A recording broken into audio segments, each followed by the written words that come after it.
Hello दोस्तों। अब हम कर रहे हैं 10th क्लास क्वाड्रेटिक इक्वेशन का example number 3। So example number 3 क्या कह रहा है that find the roots of the equation 2x square minus 5x plus 3 is equal to 0 by factorisation. ये ना मेरा बहुत ही फेवरेट टॉपिक है। क्यों? क्योंकि ये जो टॉपिक्स है ना, इसके अंदर हो रही है मिडिल टर्म स्प्लिट। ठीक है, मिडिल टर्म स्प्लिट का मैंने एक और वीडियो बनाया हुआ है, उसका लिंक मैं आपको भेज दूंगा, आप उसे भी देख सकते हैं। और भी बहुत सारे क्वेश्चंस होंगे मिडिल टर्म स्प्लिट के, मैं सबके लिंक इसके अंदर डाल दूंगा ताकि आप सारे क्वेश्चंस को एक साथ भी प्रैक्टिस कर सको। तो चलो इस क्वेश्चन को देखते हैं कि मिडिल टर्म स्प्लिट से होगा कैसे। ठीक है जी, ये देखो, इक्वेशन लिख दी मैंने दोबारा से, 2x square minus 5x plus 3 is equal to 0। अब मैंने इसको बहुत डिटेल में समझाऊंगा एक बार।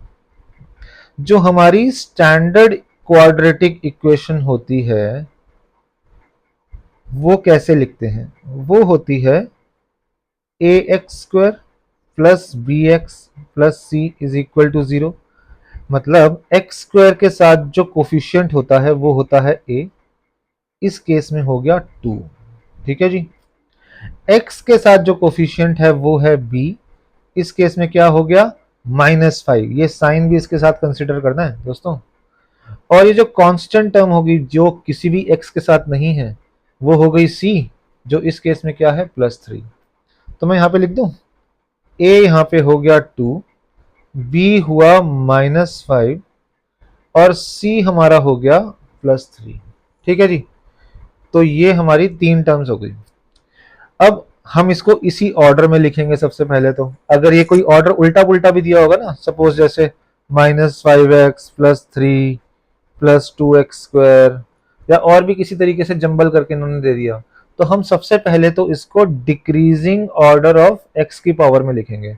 सबसे पहले सबसे बड़ी पावर वाला x आएगा, फिर उससे कम, फिर उसके बाद जिसमें x है ही नहीं। तो हमने इसे ऐसे लिख दिया, तो हमको a b और c हमें मिल गया। अब देखो मिडिल टर्म क्या कौन सी है हमारी इसके अंदर? -5x। तो हमने इसी को स्प्लिट करना है। ठीक है ना? किस तरीके से, आओ देखें। So now this is middle term split. ठीक है जी। देखो मिडिल टर्म हमारी क्या थी? -5। थोड़ा यहां लिख देते हैं, ठीक है ना? इस -5 को हमने इस तरीके से दो हिस्सों में बांटना है, P and Q, such that P plus Q should become, ये जो नंबर है -5, and P into Q should become A into C। अब A की वैल्यू कितनी है? 2, C की वैल्यू है 3, तो ये आना चाहिए 6। 2 इंटू 3। अब अलग अलग कॉम्बिनेशन बना के देखते हैं दोस्तों इसके अंदर। ठीक है ना? कि हमारा इसके अंदर यहां पे ऐड करने पे -5 आ जाए, मल्टीप्लाई करने पे +6 आ जाए। अब इसमें ना दो तीन चीजें हमें और ध्यान रखनी है। ये जो प्रोडक्ट है हमारा अभी प्लस आ रहा है, ठीक है ना? इसका मतलब P एंड Q दोनों जो होंगे, जब उनको हम मल्टीप्लाई कर रहे हैं ना, दोनों की वैल्यू अगर पॉजिटिव होती है और हम मल्टीप्लाई करते हैं तभी उनका रिजल्ट पॉजिटिव आता है।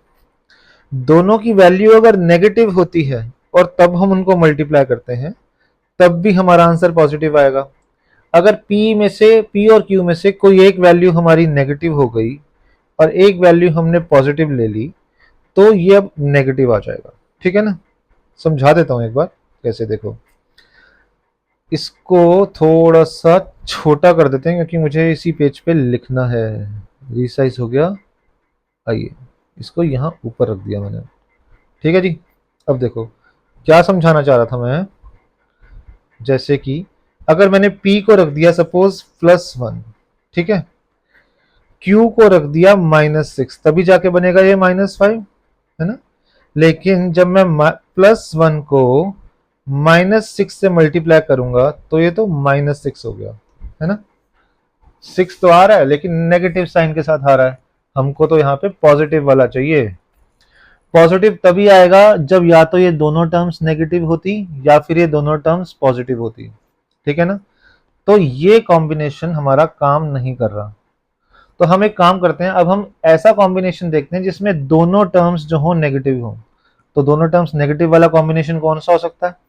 -1 के साथ हमने -4 को ऐड कर दिया, ये -5 आ जाएगा। लेकिन हमने -1 और -4 को जब मल्टीप्लाई किया तो ये +4 आया।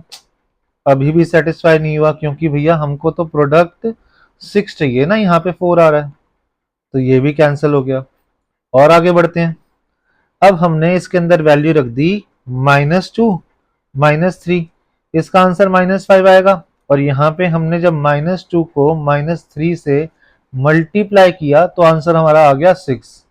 ये हमारा बन गया, देखो दोनों कंडीशन सेटिस्फाई हो गई।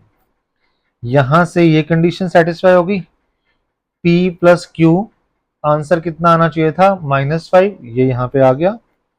और दूसरी कंडीशन P इंटू क्यू, जो कि हमारा किसके बराबर होना चाहिए था? A इंटू सी के बराबर, ये भी हमारी कंडीशन सेटिस्फाई हो गई। तो हम P एंड Q को, जो हमारा -5 था, इसको हम कैसे स्प्लिट करेंगे? ऐसे, ठीक है। अगले पेज पे एक बार करके देखते हैं।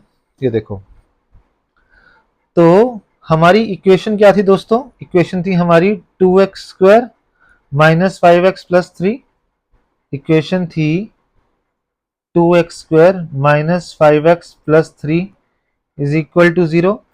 और हमने -5 को -2 एंड -3 में स्प्लिट कर दिया। तो देखो, 2x² minus 2x minus 3x plus 3 is equal to 0। हम -5x को -2x और -3x लिख सकते हैं, यहां से हिंट लेके बिल्कुल लिख सकते हैं। अब हम क्या करेंगे? अब हम इन दोनों टर्म्स में से हम कॉमन निकालेंगे। कॉमन कैसे निकालेंगे? देखो, 2 कॉमन है दोनों के अंदर, इसमें भी 2 है, इसमें भी 2 है, तो हमने 2 कॉमन ले लिया। इसमें x² था, इसमें x है, तो एक x तो कॉमन ले ही सकते हैं, एक x हमने ले लिया। इस 2x² में से हमने 2 और x हमने कॉमन ले लिया, एक x तो अभी भी बचा था, उस x को हमने अंदर रख दिया। उसके बाद माइनस का साइन आया, वो यहां लिखा। अब इस पूरे 2x को हमने बाहर ले लिया, तो अंदर क्या बचा? कुछ भी नहीं बचा ना। तो कई बच्चे ने इसको ऐसे ही छोड़ देते हैं, गलत करते हैं, क्योंकि अगर 2x बाहर ले लिया हमने, अंदर अभी 1 से तो मल्टीप्लाई करना ही पड़ेगा ना भाई। तभी तो 2x को जब इससे मल्टीप्लाई करा तो ये टर्म बनेगी, 2x को जब -1 से मल्टीप्लाई करा तो ये टर्म बनेगी, ठीक है। तो हमने इस तरीके से यहां पे ये कॉमन ले लिया। अब मिडिल टर्म स्प्लिट का एक और रूल होता है कि ये जो हमने ब्रैकेट में लिखा है ना, इसी को एज इट इज लिख दो आगे, x-1, ठीक है। अब हमने इस टर्म को किसी तरीके से लिखना है ताकि वो ये बन जाए, ठीक है। यहां पे x था, यहां पे -3x था, तो x को -3x बनाने के लिए मुझे किससे मल्टीप्लाई करना पड़ेगा? -3 से मल्टीप्लाई करना पड़ेगा ना भाई। देखो, -3 को x से मल्टीप्लाई करा तो -3x आ गया, सेटिस्फाइड। -3 को अगर मैं -1 से मल्टीप्लाई करूंगा तो +3 आ जाएगा, तो ये भी सेटिस्फाई हो गया। मतलब हो गया हमारा, यहाँ पे कॉमन ले लिया हमने। अब ये दो टर्म्स हैं, एक टर्म ये है, इसको मैं सर्कल कर देता हूँ, ठीक है। एक टर्म हमारी ये है, ठीक है जी, दूसरी टर्म हमारी ये है। अब इन दोनों टर्म्स में कॉमन क्या है? x-1 कॉमन है। जैसे हमने यहाँ पे कॉमन लिए थे, वैसे ही अब हम इसके अंदर भी x-1 और x-1 को कॉमन ले लेते हैं, तो ये हमारा बाहर आ गया x-1। इस पूरी टर्म में से x-1 बाहर आ गया, क्या बच गया? 2x। और इस पूरी टर्म में से जब x-1 बाहर आ गया तो क्या बचा? -3, तो लिख दिया। तो ये हमारे फैक्टराइजेशन हो गई इस क्वेश्चन की, ठीक है जी।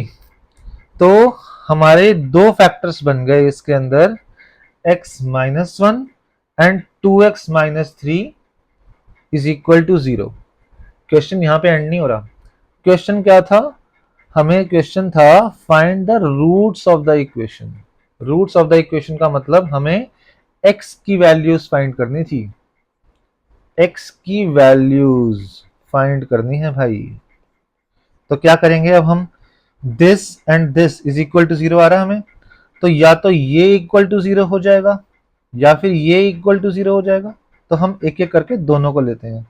सो x minus 1 is equal to 0 और 2x minus 3 is equal to 0। तो यहां से x इज इक्वल टू 1 हो गया और यहाँ पे 2x is equal to 3 and x is equal to 3/2। अब ये हमारे दो रूट्स हो गए इस इक्वेशन के। सो यहाँ पे हमारा क्वेश्चन जो है जाके खत्म होता है। सो आई होप ये आपको अच्छे से समझ में आया होगा। So thank you so much.